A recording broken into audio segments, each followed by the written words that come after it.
আসসালামু আলাইকুম রহমতুল্লাহি ওয়া বারাকাতুহু। হাফিজ আইটি পয়েন্টের পক্ষ থেকে সকলকে আন্তরিক মোবারকবাদ।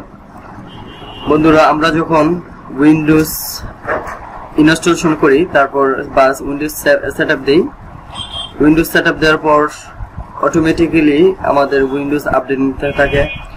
তো আমরা যারা ইন্টারনেটের আওতাধীন নেই তাদের জন্য এটা আসলে কষ্টসাধ্য, যে যদি কোনো সময় আমরা মডেমের মাধ্যমে বা অথবা ওয়াইফাইয়ের মাধ্যমে আমরা যখন কানেক্টিভিটি হই তখন উইন্ডোজ আপডেট নেয়, কিন্তু আমরা জিবি খরচ করে ইন্টারনেট কিনি, তো সেই এমবি বা জিবি মেগাবাইটগুলো আমাদের কেটে নেয়।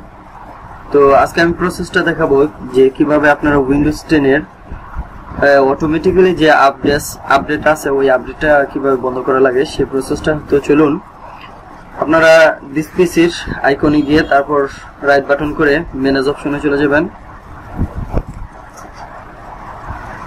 ম্যানেজ অপশন আসার পর আপনারা সার্ভিস এন্ড অ্যাপ্লিকেশনে চলে যাবেন।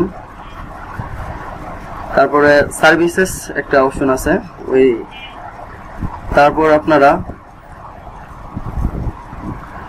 একেবারে নিচে চলে যাবেন। নিচে যাওয়ার পর স্ক্রল বাটন ধরে নিচে চলে যাবেন। তারপর উইন্ডোজ আপডেট অপশন আছে, এই আপডেট অপশনটা আপনি ডাবল ক্লিক করে ওপেন করবেন।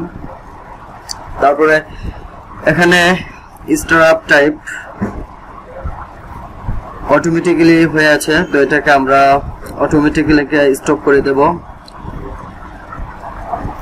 স্টপ করার পর আমরা ডিসেবল অপশনটা দেখিয়ে তারপরে অ্যাপ্লাই করব।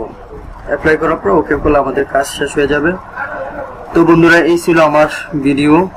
আর যদি ভিডিওটি ভালো লাগে আপনারা লাইক কমেন্ট করবেন এবং বেশি বেশি শেয়ার করবেন। আসসালামু আলাইকুম রহমতুল্লাহি ওয়া বারাকাতুহু।